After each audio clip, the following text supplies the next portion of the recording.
Good evening and welcome to the Monday night Buddhist Society of Victoria meditation evening. My name is Ajahn Nissarano. I think many of you will probably know who I am. I'm an Australian monk who's been ordained for 23 years. I was originally ordained with Ajahn Brahm. And 14 of those years I've spent in Sri Lanka. And now I am resident in Newbury Buddhist Monastery outside Melbourne. And it's a very cold evening here and a bit rainy, so it's a good evening for meditation. And just to mention that if you have any comments you'd like to make, you can make them in the YouTube live chat. That's the column on the side, if you can see that.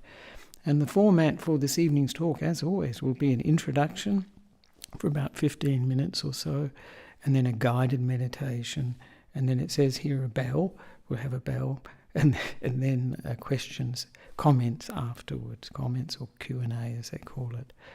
And so that will be the format for this evening. And as always, I like to have a theme for the guided meditation, and I think it's very useful, skillful for our practice to have these themes. So I will start, unusually for a Monday night meditation evening, with a Pali verse. Arogya paramalabha santuti paramang danang visasa paramanyati nibbana paramang sukhang. So for the Pali scholars that's easy, but I'll give the English translation for everyone else. It says, health is the most precious gain, contentment the greatest wealth. A trustworthy person is the best relative, nibbana the highest happiness. So you'll probably be wondering, what is he going to be talking about tonight? And of course it will be contentment is the greatest wealth. So I'd like to start by mentioning these triggers for contentment. And one of the ones that I notice very much, and I'm sure many people listening to this will have noticed, that Buddha statues are very popular. And I see them in Melbourne, in gardens, and often in quite a few gardens, actually, you see a Buddha statue sitting quietly and calmly under a tree. And all these garden centres we have here, I hear, have Buddha statues too. And this is an interesting phenomenon. You think, well, why is this the case? You know, we don't see other religious leaders' statues around in people's gardens and so on. One of the reasons, of course, is that the Buddha himself was born under a tree, enlightened under a tree, and passed away under a tree. So it is quite fitting to have a Buddha statue in the garden. It's not disrespectful. So why is it the case that these people, non-Buddhists, along with Buddhists, have these Buddha statues? And of course, one of the reasons that, you just see when you look at a Buddha statue, some Buddha statues, not all of them, of course, some have this very pleasing appearance. And part of that pleasing appearance, I'd say there's two aspects to it. And the most striking, of course, is that it's very peaceful, serene, and calm. And when we see a Buddha statue like that, if it really we connect with it, it brings up a similar emotion. We feel calmer and more peaceful. And it can bring a sense of acceptance of things as they are. But the other aspect we can notice with a Buddha statue is this gentle, often, not all of them have this, but I think the ones that I like do, a gentle, warm, it's sort of an inner smile. And that can bring up feelings of this inner contentment and happiness, a feeling, of contentment. It's like a feeling of satisfaction, and it comes with it, brings with it a sense of steadiness, which is very useful for meditation. But we can see that there are other things that also bring up this feeling of what I call the inner smile, contentment, and this will be the focus, the theme for this evening, this inner smile. And sometimes it can be another person's smile, a very genuine smile, a heartwarming smile can touch us deeply. And it's on some occasions it can be like a real gift. I know people have told me on their experience feeling very down or low, and then they just see somebody with a very warm, maybe a stranger, just a very warm, genuine smile, and that really can lift them. So this can bring up this sense of inner contentment, inner happiness. And photos can do that too. If we have photos that's got a person who's got this very heartwarming, genuine smile, and that can bring up that sense of contentment.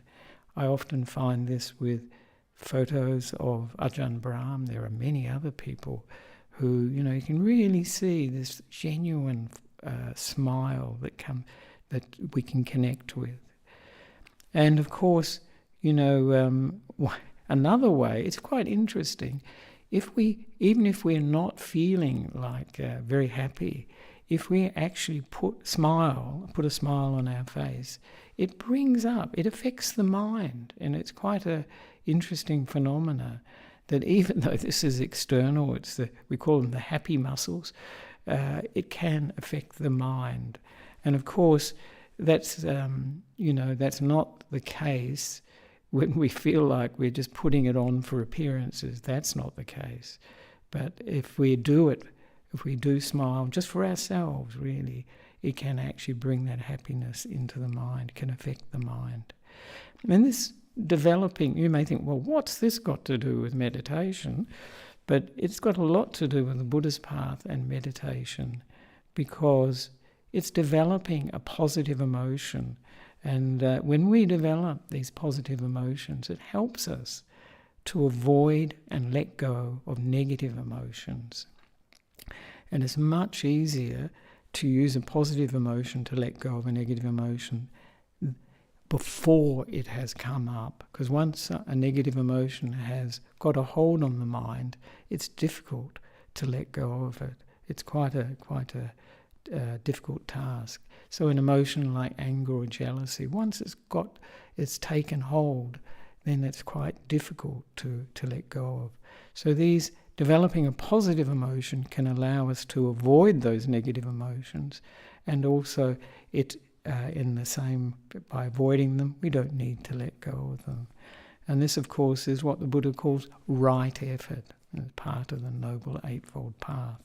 And it's a preparation, right effort's a preparation for developing the other last three factors of the Noble Eightfold Path, for developing mindfulness, this coming into the present moment, letting go of the past and the future, being with what we're experiencing. And the other aspect of mindfulness, remembering the Buddha's instructions. And then as the mindfulness becomes more continuous, and they often use the image of a tap dripping, drip, drip, drip, and then it becomes more and more of a stream, and then a continuous stream. And when that mindfulness becomes continuous, it develops into samadhi, into this stillness, this one-pointedness of mind, which lets go of all the negative aspects of the mind, albeit temporarily. So we can use this inner smile of the Buddha, or the inner smile we see of in a person we've met, or a photograph, or even this physical outer smile, generate the inner smile. But we can use it to develop these positive emotions in ourselves. And one that is particularly contentment, but it gives also a sense of inner joy and happiness.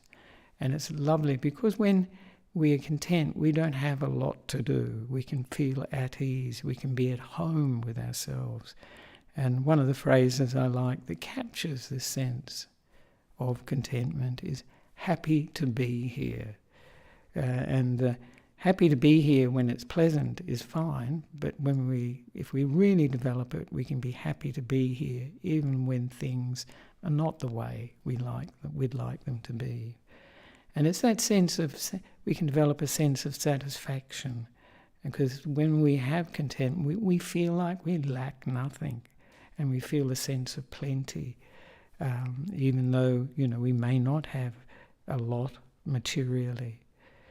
And as I said, it helps us let go of wanting, either the wanting to get things, a desire to get things, and the wanting to get rid of things. This is very important in meditation, because these two can really bias the meditation. They can really sidetrack the meditation. When we want a lot from the meditation, we want to develop these deep meditations or deep insights, or we're trying to get rid of something, like we've had a very unpleasant experience during the day and we just want to block it out. So this letting go of wanting and wanting to get rid of things, it brings a sense of balance to the mind, and the mind is no longer pulled by wanting and no longer pulled by aversion, because wanting is desire, of course, and aversion is this ill will, not wanting something. And of course, I like Ajahn Brahm's very pithy statement, but I always think of it. I think of it very often. Contentment is not having what you like, it's liking what you have.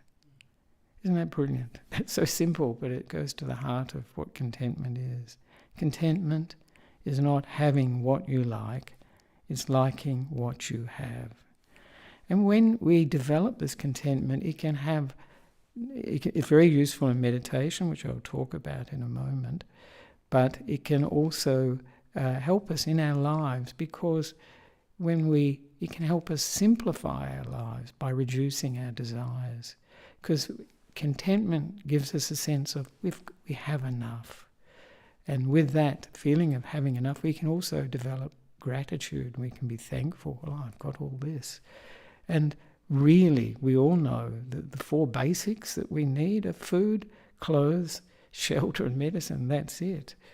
But of course, when we have a lot of desire, and this is what society generally encourages, the economy encourages it, we can have better food, we can have better clothes, better shelter and better medicines. And, there's no end to that, really. We can get better jobs, better partners. We can do all these sorts of things. But it's very important to see, and Ajahn Brahm mentions this, that contentment is the fast track to enlightenment. So it's very important for meditation, because the mind is balanced. And I usually encourage this in meditation, developing a positive emotion and combining it with the object. And usually I use the breath, but you can use other objects like the feet when you're walking. You can use metta, loving kindness, a compassion meditation, and many other ways we can do it. Even when we do scanning the body, when you scan the body from head to toe, you can have this feeling of a positive feeling with it, like loving kindness or whatever. And it makes the purpose of combining these two, why do this, is it makes it easier to stay with the breath, because the breath or whatever object you're using is so much more attractive. Because this is one of the problems meditators, especially when we are beginning, have, is that the breath is not an exciting object, it's not intrinsically fascinating. So we do a bit of decoration, internal decoration. And we have this beautiful feeling, or this positive feeling in the mind, and we combine it with the breath, and then the breath will become much, much more interesting, because it's got this three-dimensional aspect to it. And in this case, tonight, contentment. But also when we develop contentment, or any of the other positive emotions, we are we're letting go of the 5 hindrances to meditation. And I think most people will be aware of those, that sensual desire. That sounds very, what is sensual desire? You think it sounds a bit sort of exotic.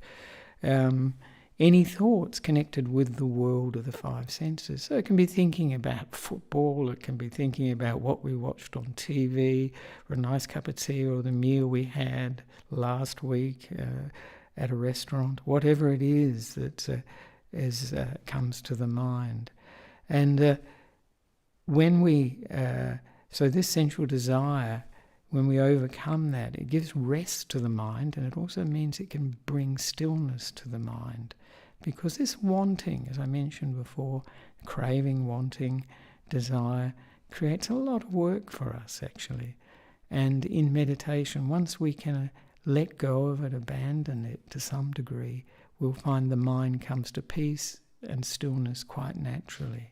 Because this is disturbing the mind. And the other things that do, are the other four that the Buddha mentions, is ill will, this is negativity, obviously going to disturb the mind and block the meditation. Not only the meditation, the Buddha said, it blocks wisdom. And drowsiness and dullness, and this is these states of, tiredness of the body and the mind are very common. And especially, if one is working, and you're meditating in the evening, you may feel tired, and this is natural. And it's very good when we feel tired to accept that and not to fight too much, let it be, and then let it pass. And that's a good way of dealing with it. I have seen meditators nodding amazingly, and it looks most painful actually as the head almost reaches the ground. So don't be like that. So just let it pass. And the other one, the last two are restlessness and worry, that sort of agitation of the mind, excitement in the mind, and worry, concern with what we've done or said in the past. And can also be worry, I guess, about the future. And doubt, that's the last of the five hindrances. So these things can be overcome by a positive state of mind. And especially contentment will overcome desire. It will overcome, to a large extent, ill will. And these are the two main components of the five hindrances. The others are a little bit of a combination of those two qualities. And when I was thinking, I often mention this when I talk about the inner smile meditation, that Ajahn Brahm's first meditation teacher, he was a Thai man in Britain. I think he used to teach at the Samatha Trust, which is where I think Ajahn Brahm first learned meditation. He may have come to Cambridge, actually, University as well. And his advice to Ajahn Brahm is advice I've never heard any other meditation teacher give. Nobody's ever suggested it to me, but I've never heard of it before. He said to Ajahn Brahm, he'd like him every morning to go to the mirror and to smile at himself. Sounds ridiculous, doesn't it? Why would a meditation teacher say that? He said, and if you can't manage a smile, which some mornings it may be difficult, use your two fingers at the edges of your mouth and push the mouth up so that it forms a smile. I have tried this actually. It looks so ridiculous that you do smile, you start laughing actually. It looks really silly. But Ajahn Brahm said he actually practiced this for 2 years, which is pretty good. And in his, I think it was in Opening the Door of the Heart, he says, and people say he smiles a lot, doesn't he ever? And maybe this is why, but I think we had that sunny disposition really. But I do wonder, why would any meditation teacher give this advice to a student? I just wondered. And the only thing I could come up with was that Ajahn Brahm, then at least, was very serious. And his meditation teacher thought, he needs to lighten up. That's what I thought when I hear that, putting two and two together.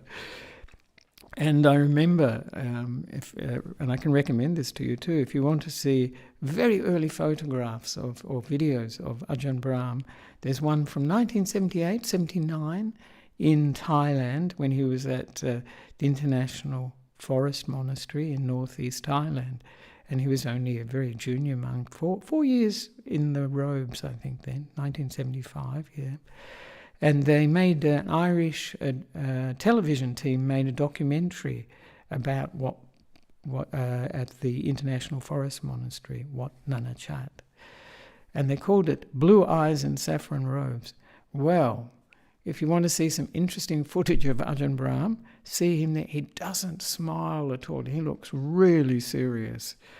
But I have heard from others, and I think other monks say it too.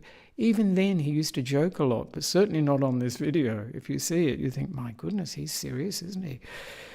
And it was interesting too, because Ajahn Brahm also, I remembered that he mentioned the reason he ordained in the Thai tradition. And you might think, well, it's because of all the great Thai meditation masters, Ajahn Mahabua, Ajahn Chah, all these fantastic meditation masters. But he said no, it was because the monks at the Thai temple in London, he said they smiled a lot. And that was the reason he thought of ordaining with Thailand, because he got that connection with them, because he felt relaxed with them, felt a connection. And then they would have suggested, if you wish to ordain, because he must have asked, where could I ordain? To go to Thailand. And I must say too, for myself, why did I ordain with Ajahn Brahm? Because he smiles a lot. Because when a person, like when I notice when somebody smiles a lot, it makes me feel more relaxed. It builds up a sense of trust, a connection, and it reduces fear and worry, with that person. And certainly everybody who has been exposed to Ajahn Brahm's teaching and his being, his presence, is aware of all the humour he uses. And it has that effect. It can immediately change where our minds are at, relax us and make us open, reduce fear and worry and make us open to listening to what he has to say. So now we can start the guided meditation. This will be about 45 minutes. I've gone a bit long, I think, already. But so if you'd like to sit on a chair or the floor or wherever you'd like, you can even stand, but it's a bit tough standing. And we can close the eyes and get in touch with the body. We can set up the body. I like to move the arms, shoulders and head a little bit to reduce any stiffness or tension. So we're getting in touch with the body and finding a sense of balance.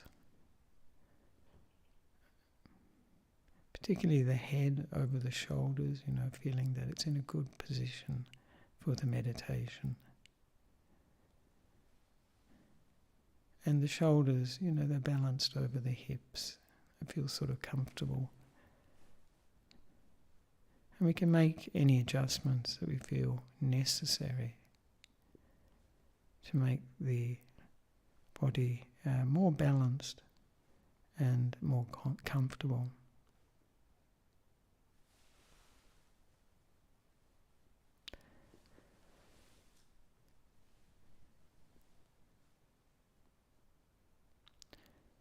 And we can come into the present moment, and freeing ourselves of the past and the future, who we were and who we will be, just being happy to be here in the present moment, happy to have an opportunity to meditate together.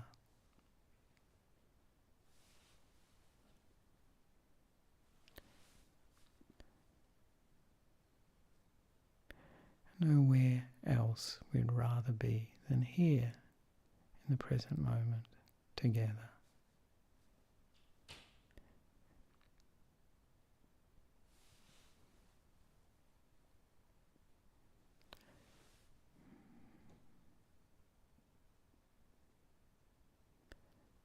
We're just aware of whatever moment by moment comes to our attention.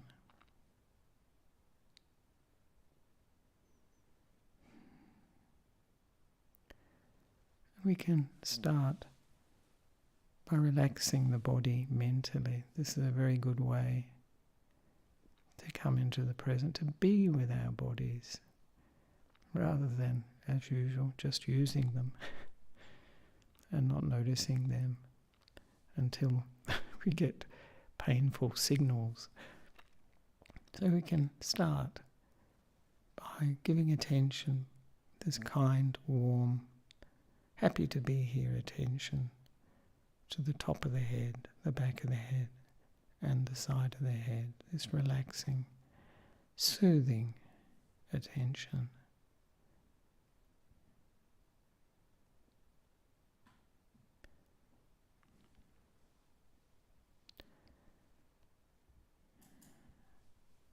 And we can move our attention to the forehead and give it a good mental massage, a relaxation, soothing it, letting the creases in our forehead relax. And moving the attention down to the eyes, all around the eyes, soothing them.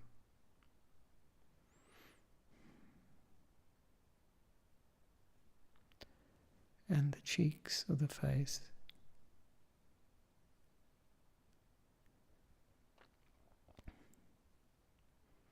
And around the mouth and the lips and the chin.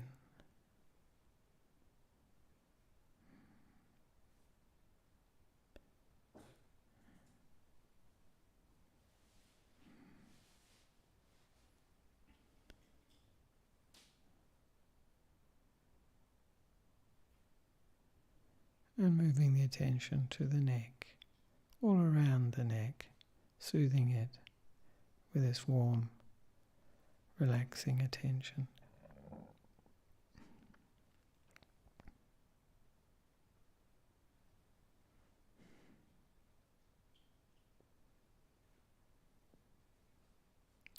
And now bringing to mind the right shoulder, starting at the neck, and we can move our attention along the right shoulder, soothing it,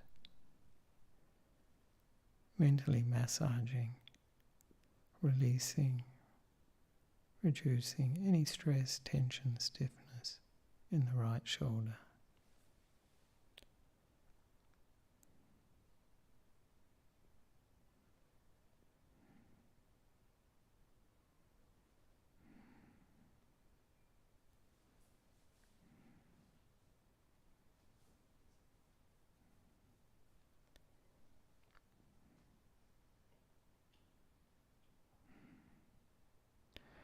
Now bringing to mind the right arm, starting at the top of the right arm, and we can take in or include the elbow, the wrist, the right hand and fingers. So we can move our attention down the right arm, all around it, taking in these different parts and soothing them, giving them this warm, relaxing attention.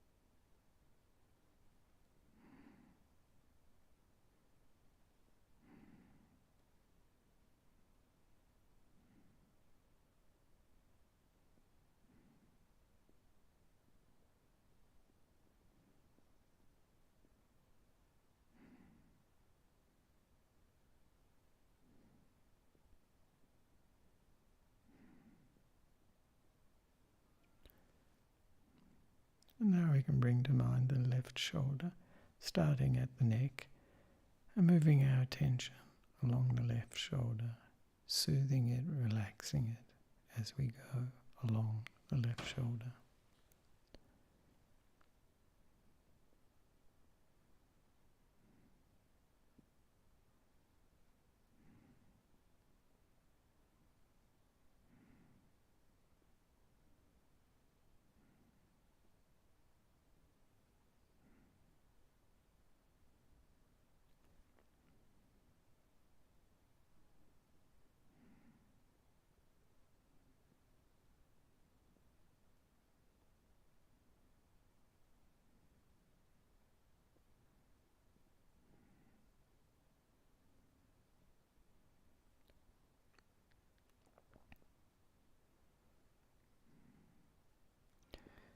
Now we can bring to mind the left arm, starting at the top of the left arm and moving our attention down the left arm to include the elbow, the wrist, fingers, hand and fingers, soothing them, giving them this mental massage.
And now we can bring to mind the back, starting just below the shoulders and moving our attention down the back, soothing any stiff areas, tense areas, painful areas, relaxing them, giving it this loving kindness all the way down the back to the buttocks.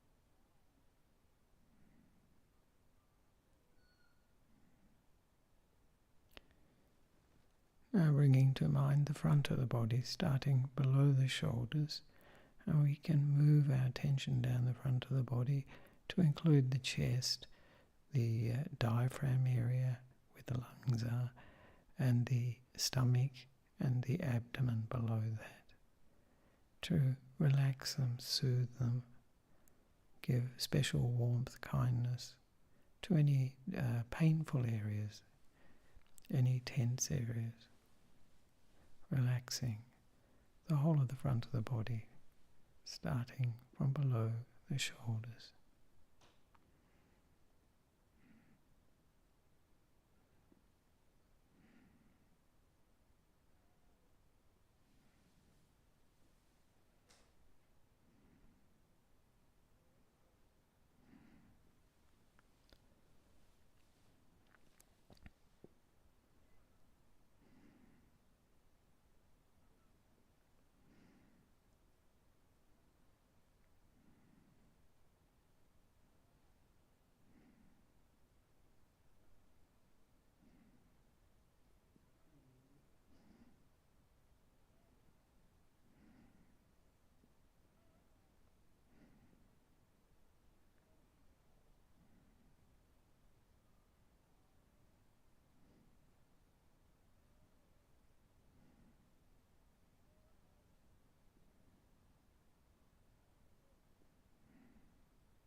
Now we can bring to mind the right leg, starting at the top of the right leg and moving our attention slowly down the right leg to include the knee, ankle, foot and toes, giving the right leg a warm mental massage.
And now bringing to mind the left leg, starting at the top of the left leg and moving our attention down the left leg to include the knee, the ankle, the foot and the toes, soothing them, relaxing them with this warm, kind attention.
And now we can bring to mind the whole body, just sitting, however we find the body, just sitting here in the present moment, in spirit, experiencing moment by moment the body, sounds, the warmth or coolness of the air, whatever we are aware of, moment by moment, sitting here with the body.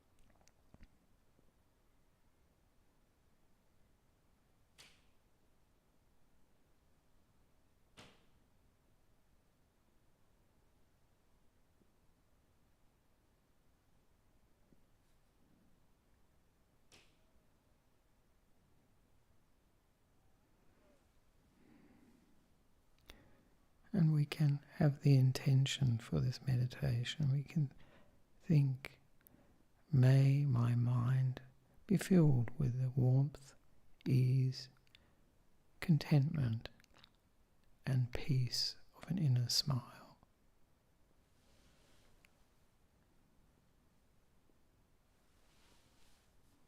And we can bring to mind the gentle inner smile of many Buddhist statues,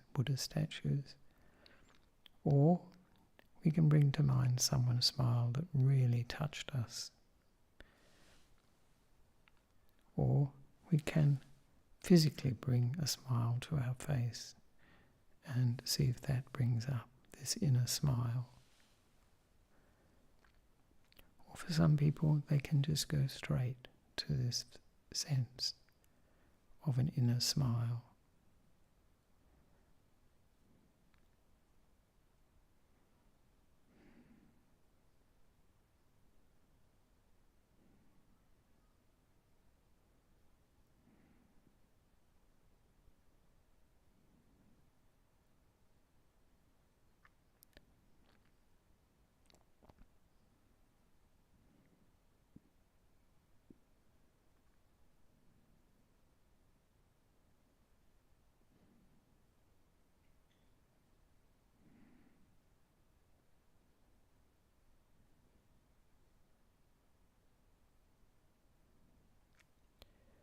And we can get in touch with the feeling that this image, whether it be a Buddha statue or somebody else's smile, or even the physical smile, get in touch with that feeling of the inner smile,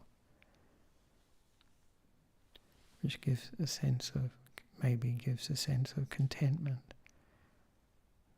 wanting nothing, not trying to get anything or trying to get rid of anything, just being at home with ourselves.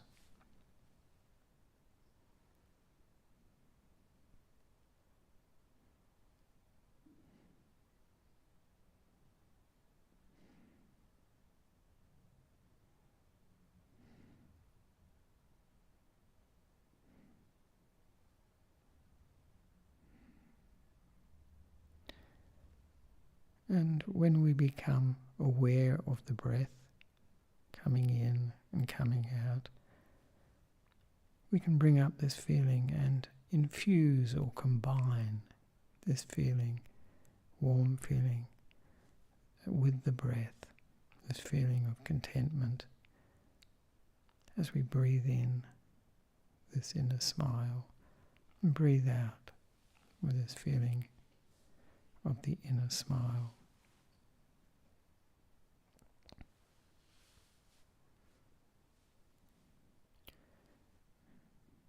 And for those who like mantras, maybe we could use the mantra on the in-breath, at home,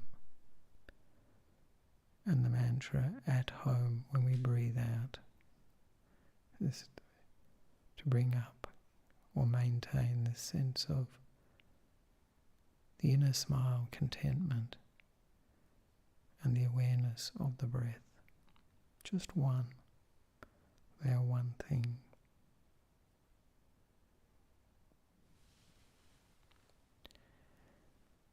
And if the mind wanders off, we can just remember whatever brought up this feeling of the inner smile.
we're getting close to the end of the meditation, we can bring to mind that feeling of the inner smile and to spread it or radiate it to all those participating in this guided meditation, offering it as a gift to them, this feeling of warmth, of contentment,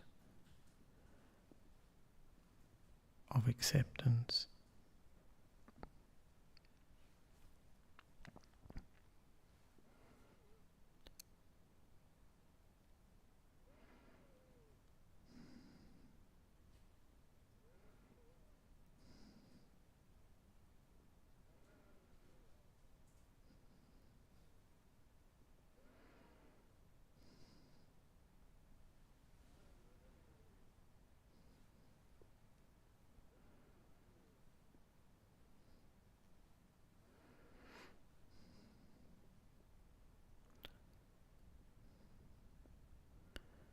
And now we can expand that feeling of the inner smile, that contentment and warmth, sense of satisfaction, and offer this as a gift to all the beings, human beings, animals, insects, unseen beings, in the area in which we live, like a gift.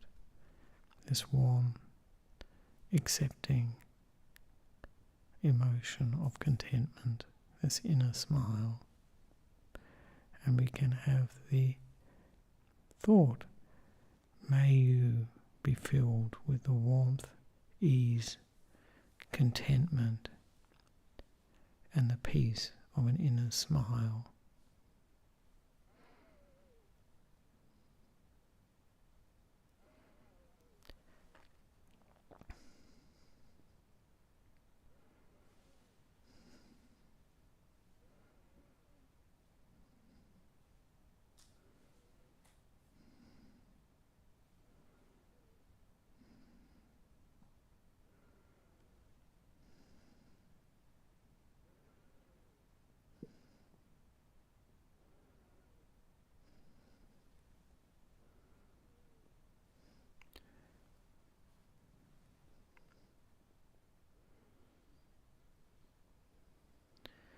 And now we can expand that feeling of the inner smile in ever widening circles to include the whole earth and all realms of existence,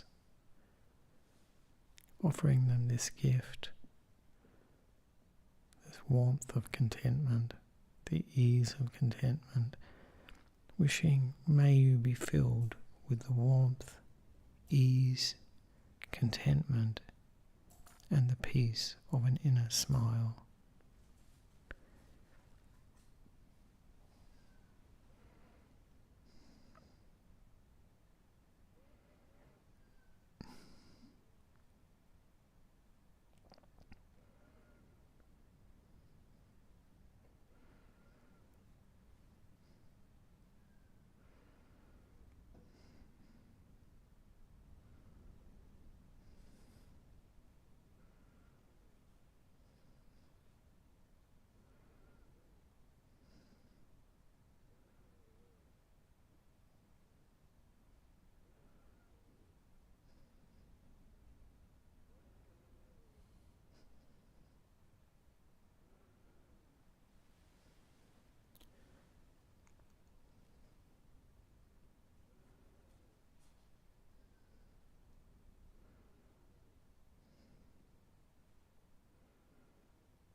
And for a few moments we can just reflect on how we feel now.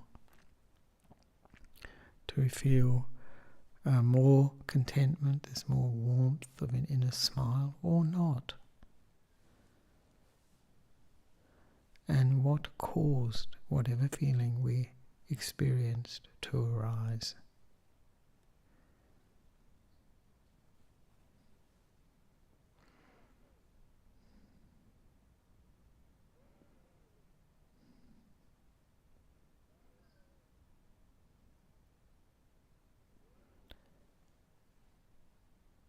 And we can make the aspiration to develop more of this feeling of an inner smile with everything we do, to make it a habit, to make it a refuge for ourselves. And we can anchor this feeling of the inner smile in our hearts and minds.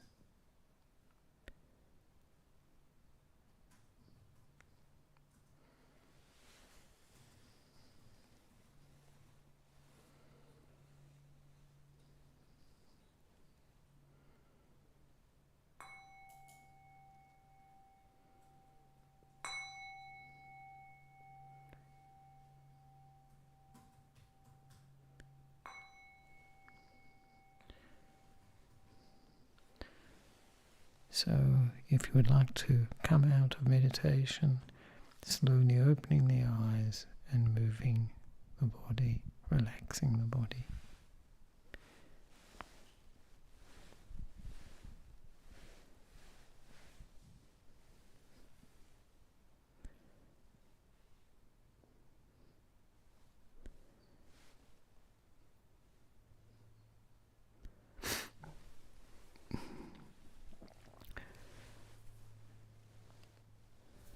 So now if there are any comments or questions, we can look at those now at this time. I'll actually read in a minute. I was thinking of something for the meditation that really captures contentment.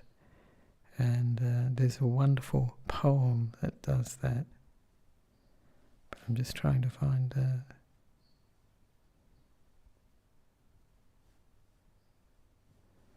It's a lovely poem, but it's all about contentment, actually. And I'll just read probably a couple of verses. It's called, "My mind to me a kingdom is. My mind to me is a kingdom is. My mind to me a kingdom is. Such present joys therein I find, that it excels all other bliss that earth affords or grows by kind. Though much I want, which most would have, yet still my mind forbids to crave."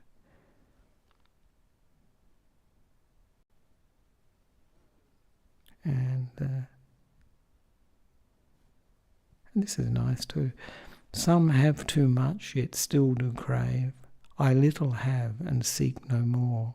They are but poor, though much they have, and I am rich with little store. They poor, I rich, they beg, I give. They lack, I leave. They pine, I live." So, and then the poem ends with, "My wealth is health and perfect ease. My conscience clear, my chief defence. I neither seek by bribes to please, nor by deceit to breed offence. Thus do I live, thus will I die. Would all did so well as I." Amazing. This poem was written in, this is the interesting thing, 1588. And the poet is... an English poet, Sir Edward Dyer, and so many of the things that he expresses are just so Buddhist, and you just wonder how someone born in 1543 could write a poem like that. But he was regarded as a great poet at that time, and he passed away at the age, 1607. So he wasn't. He was just over 60. So that's quite amazing. So if you're interested in that poem, you'll find it on the internet. Everything is there. "My mind to me a kingdom is." And it's a lovely poem. It just really expresses this sense, a meditative sense, and also the sense of contentment is very, very strong in the poem. And it shows the connection with these states of mind, these quiet states of mind. Here's another verse, actually. "Some weigh their pleasure by their lust, their wisdom by their rage of will.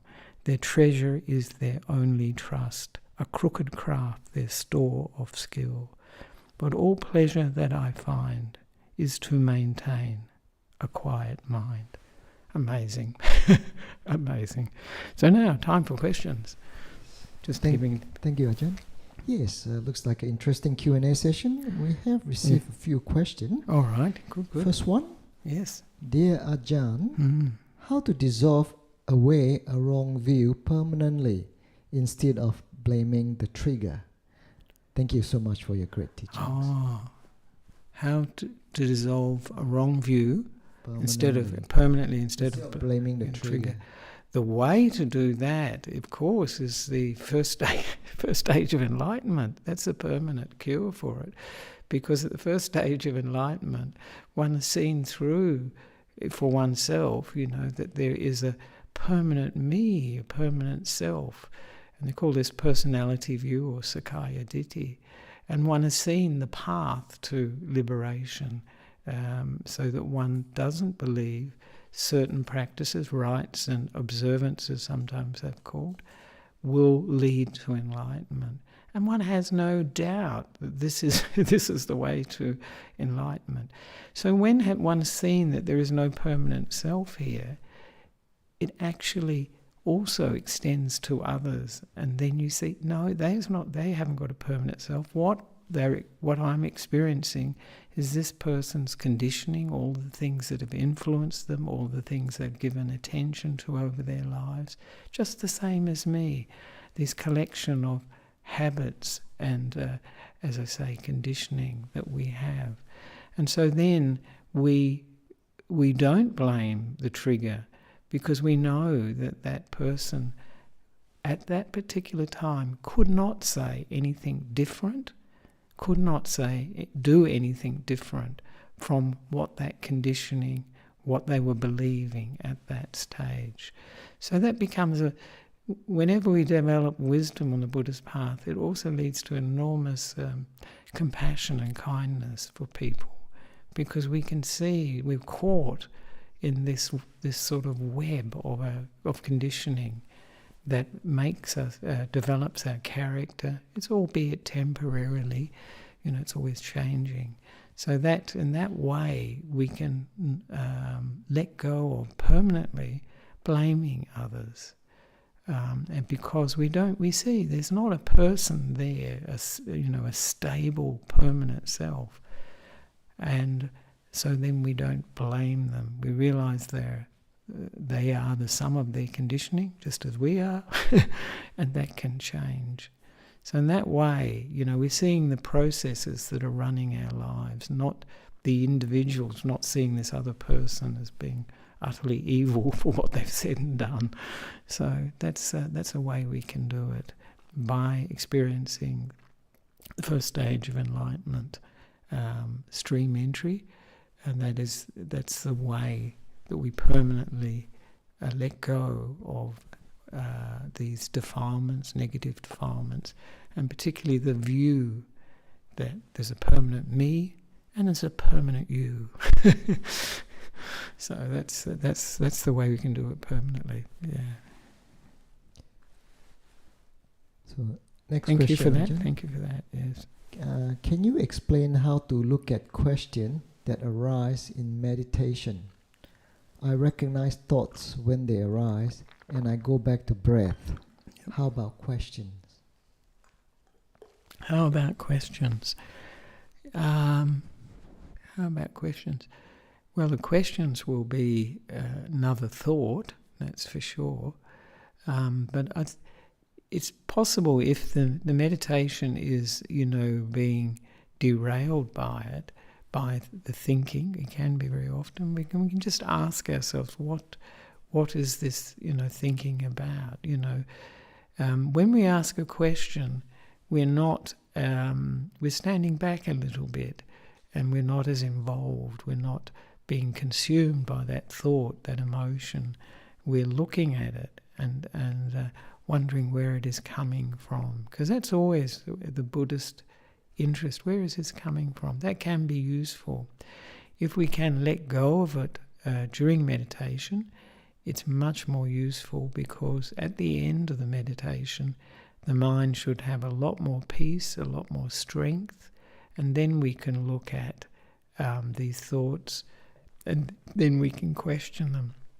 It's a better time to do it, of course, when the mind's got more power and clarity, so we can see, where these thoughts were coming from. And it's very interesting. I've noticed this with my own meditation. These thoughts seem so compelling at the time of the meditation, but after the meditation, they're like stale food. We think, who cares? It's very interesting, because at the time they occurred during the meditation, they seem very relevant. But by the end of the meditation, you think, well, so what? But if they're sometimes they can be, it's pretty obvious that these thoughts are derailing the meditation. So then we must use wisdom to deal with them, to look at them, to understand them. Because in the end, it's the understanding that changes everything. But to develop that strength of understanding, we need a mind that has got some peace, some stillness and power in it. And so that's the advantage of looking at it towards the end of the meditation. But as I say, if it's a problem within the meditation, it's really strong, then one needs to look at it, do something, and to question it. I like, it's good afterwards, but to question, this thinking, like these questions. Another teacher actually has these questions. Is this thought true? Can I really know that this thought is true? And the third one is, how do I feel when I think this thought? And the last one is really the one that turns it all around. How would I feel if I never thought this thought? And this can be very useful when we've got very strong negative thoughts, particularly about ourselves or about other people, blaming other people, it can be. And that can be creating a lot of problems in our lives. So questioning those sorts of thoughts that are actually shaping our views, shaping our perceptions and our thoughts is very worthwhile, because for some people those thoughts can be crippling their minds, their emotions, their lives. So it's very useful. But in meditation, a lot of these thoughts are just, they just come into the mind because of previous attention to that area, that subject, and they come up, and they haven't got that much meaning, and they gain strength by our giving attention to them. They get bigger and we get more interested in them. And sometimes the interest in the thoughts, you can see it as it increases when we have less contentment, less interest in the meditation object. It's just providing an alternative entertainment for the mind, like flipping through magazines in a doctor's surgery. It's that sort of thing sometimes. So if we see, this is the case, it can actually help us let go of them and look for that joy in the meditation, which will make the meditation object much more interesting and more attractive for us. And so we'll stay with the object. It's much easier too. We don't have to force. Force is not useful. So I hope that sort of answered your question about thought in thinking in meditation. Should we question it? Good. Okay. Next question. If I'm content and simple, or perhaps I think he means accommodating, people are avoiding, neglecting, or looking down upon me, and sometimes for me to be even more and more accommodating, which I can't do.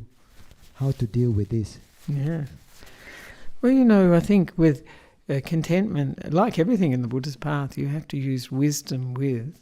And if you have really got contentment within yourself, it doesn't matter what other people say. And in fact, if a content person actually is something that many other people will envy, because they don't have contentment. So if it's real contentment, you won't be bothered, because real contentment is another word for happiness. It's this stillness in the mind, the stillness of the emotions. We don't have to go anywhere. There's nothing we have to want at that particular moment, nothing we have to get rid of. So contentment is actually a great, as it says, greatest wealth. The Buddha says greatest wealth. Because you do feel wealthy when you're content, because you don't want anything else. However, that's not the way of the world. Everybody knows that. The way of the world is to want more. And, maybe if they see someone who's content, some people would like to disturb that, perhaps. But if it's a real contentment, this is the real thing. I don't need to chase after something else. Because a lot of these wanting and desires, we call them tanha, are like never happiness. It's always in the future. Contentment can be here and now, no matter what the circumstances, which can be, sometimes it's not pleasant circumstances, we have illnesses or whatever, but we can just be content here in the moment. And in that contentment, the pain or the difficulties can reduce, because that resistance to how things are is being reduced. So thank you for that. I hope you're able to deal with that. Yeah. During my search of contentment, I start grieving things I did not get and become quite sad and cannot move forward. What should I do? Wow, right. Now see, that's interesting, isn't it? Because that's what I always say with this meditation, even if, we're looking at this theme of generating contentment in the mind, if another emotion comes up, it's important for us, that we look at that, grieving for things that we didn't get, didn't receive in life. No, that's interesting, because then we can start, that's worthwhile questioning, especially at the end of the meditation. Say, what was that about? Why was I grieving for these things? And oftentimes what it is a sense of being hard done by, that we didn't get the opportunities we thought we deserved in life, or the things that we thought we deserved. So it's good to find out, what view we're coming from, what thought is feeding that feeling.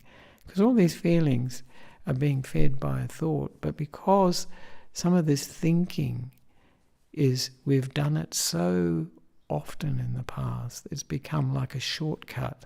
We don't see the thinking, we go straight to the emotion. And so it can be hard to uncover the thinking that is actually feeding that. Whatever that is, poor me, I've been hard done by, my parents haven't done the right thing, my partner hasn't, or work hasn't, or, where I work hasn't, done the right thing by me. Just to see that, what is actually feeding that, and to question it, like I mentioned, those 4 questions. Is this true? Is it really true? And how do I feel when I think that thought? And the last one, what would it be like if I never felt that thought, or never thought that thought, the feelings that come with that thought. So that's a way of investigation, because the Buddhist path is all about investigating, and you have to, in the end, it's not other people's answers that are important, it's your own. But to certainly not believe a lot of these thoughts and these feelings that are coming from these thoughts that have been built up by this view of oneself and others. So to investigate, good. And when you investigate, you'll find it changes your relationship to that emotion, because you're looking at it. You're not so much 100% participating in it. And that is that's a very important thing that occurs when we investigate. We get a little bit of a distance from those emotions, which can be so overwhelming otherwise. So thank you for that. Yes, good. Well, it's almost 9 o'clock, Ajahn. Yes. So I think maybe it's a good time to wrap it up. We Yes, have I one think more that's... question, but I think it's probably a good time to wrap Oh, well, it if up. there's one question, I can just quickly answer Just one that. last question? Yeah, one Okay. question. Yeah. There's only I would one. like to listen to a number of Dharma talks and want to practice meditation always. Good. How can I be content with listening to less number of talks and meditation? Oh, right. Well, if you develop the feeling of contentment, just being content with the present moment, with what you're experiencing, you don't need more. And you can just be in nature and be content. You can be at home with yourself and be content. So it's the mind that we have, of wanting that undermines contentment. And quantity is not the same as quality. And what you're aiming at is to develop those qualities, good qualities in the mind. And contentment is one of the chief ones. So thank you very much for that. And we can finish off with, because this will finish with a paying homage to the Buddha, Dhamma and Sangha. Those who'd like to, please join in if you know this chant. Arahang Samma Sambuddho Bhagava Buddhang Bhagavantang Abhivademi Swagato Bhagavata Dhammo Dhammang Namasami Supatipanno Bhagavato Sāvaka Sangho Sanghang Namami. Sadhu, sadhu, sadhu. Thank you for listening, participating this evening.